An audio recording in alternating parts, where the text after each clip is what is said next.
Children, today I am going to explain you about the Union Legislature. But before I start with the Union Legislature, I would explain you about the three important organs of the government. The three important organs of the government are the Legislature, the Executive and the Judiciary. Legislature is a law-making body. Executive is implementing the law. Judiciary means adjudication, protection of laws. Legislature makes the laws, executive implements, enforces the laws, and judiciary protects these laws. In legislature, in the syllabus of class 10, you have to do Union Legislature. Union Legislature consists of Parliament. Parliament with its two houses, Lok Sabha and Rajya Sabha.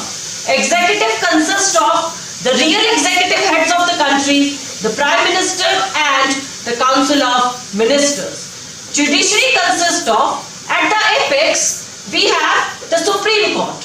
Below the Supreme Court, we have the High Courts and then the subordinate courts. Now let us begin with the two houses of Parliament, which are very important. Parliament consists of two houses, Lok Sabha and Rajya Sabha. Lok Sabha is the house of the people. Rajya Sabha is Council of States. It represents the 28 states of India.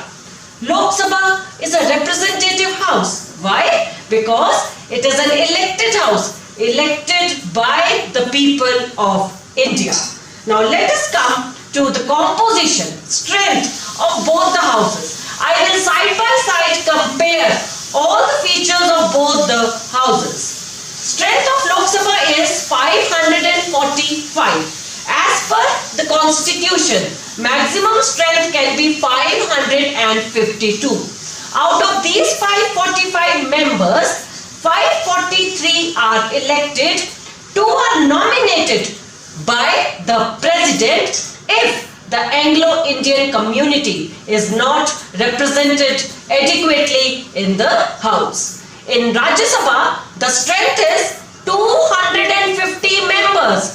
Out of these 250 members, 238 are elected, 12 are nominated by the President on the basis of their excellence in their respective fields like sports, art, culture, astronomy, etc.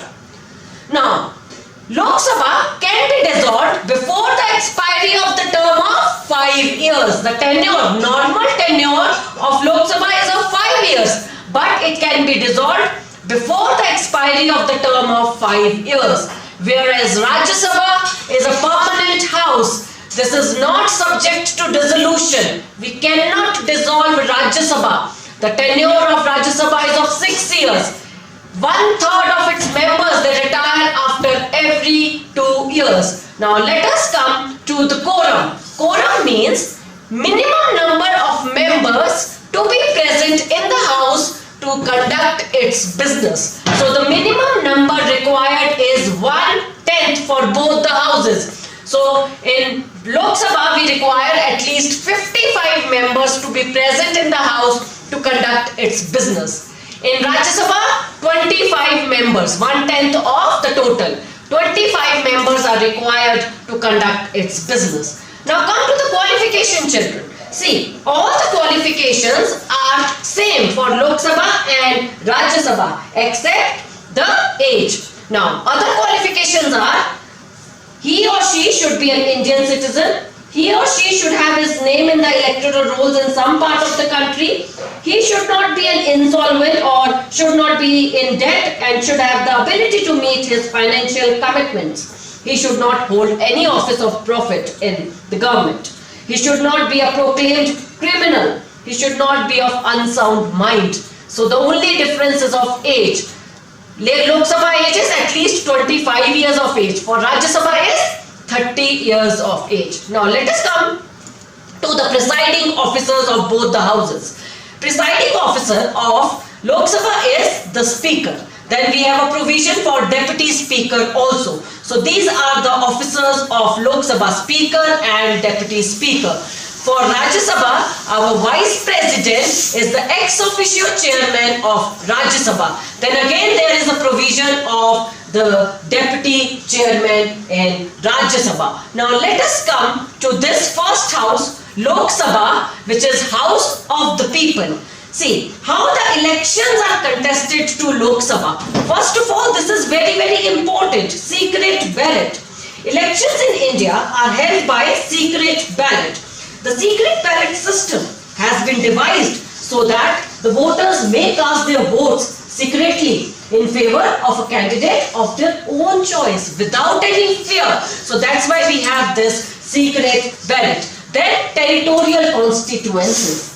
This is delimitation of the areas. Delimiting the areas for the purpose of elections. It is called constituencies. Each state or union territory is divided into electoral areas or territorial constituencies, which are known as parliamentary constituencies. Any number of candidates may contest election from the same constituency, but the one who gets the highest number of votes is declared as elected.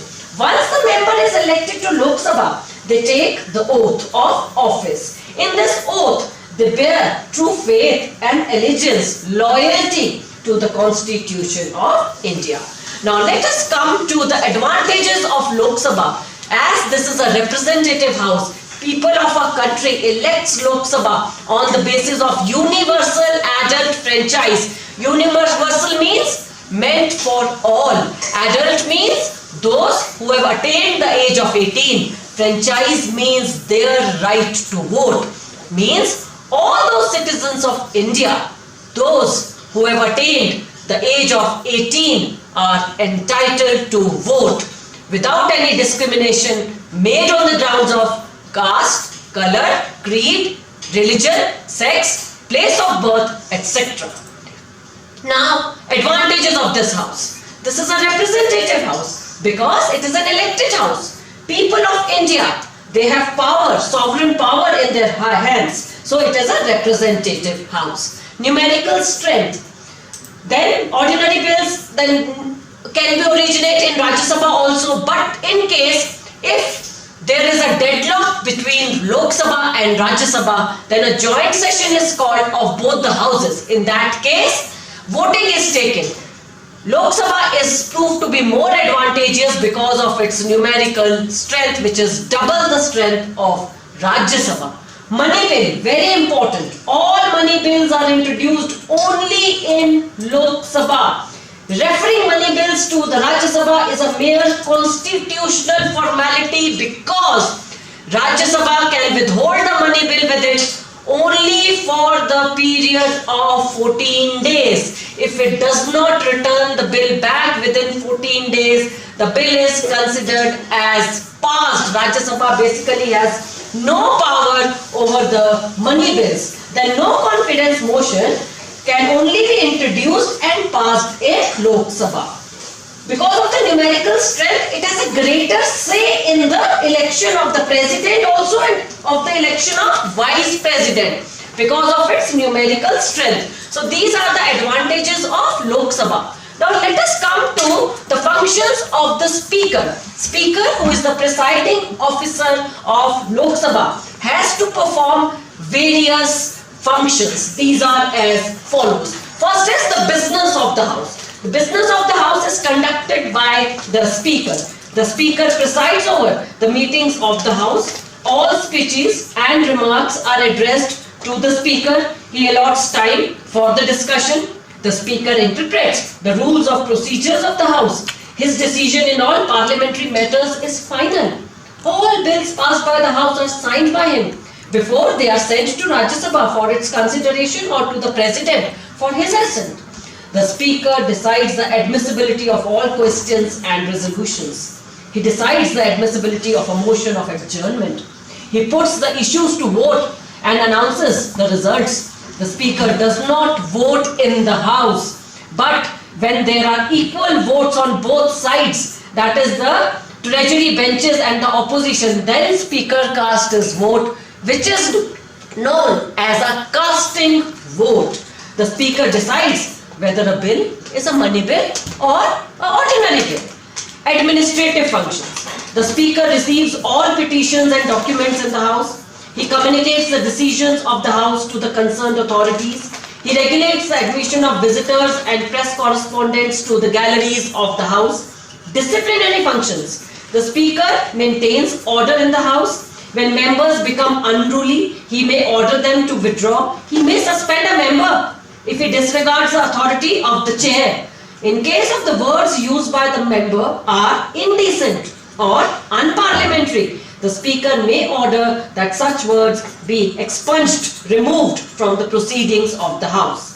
The Speaker decides whether there is a case for a matter relating to a breach of privilege or contempt of the House. Then there are various parliamentary committees in the Parliament. The Speaker is the ex officio chairman of some of the committees of the House, such as the Business Advisory Committee, Rules Committee, etc. Then there were various miscellaneous functions which are performed by the Speaker. So this was all about Lok Sabha, children. Let us come to the second house, that is the Rajya Sabha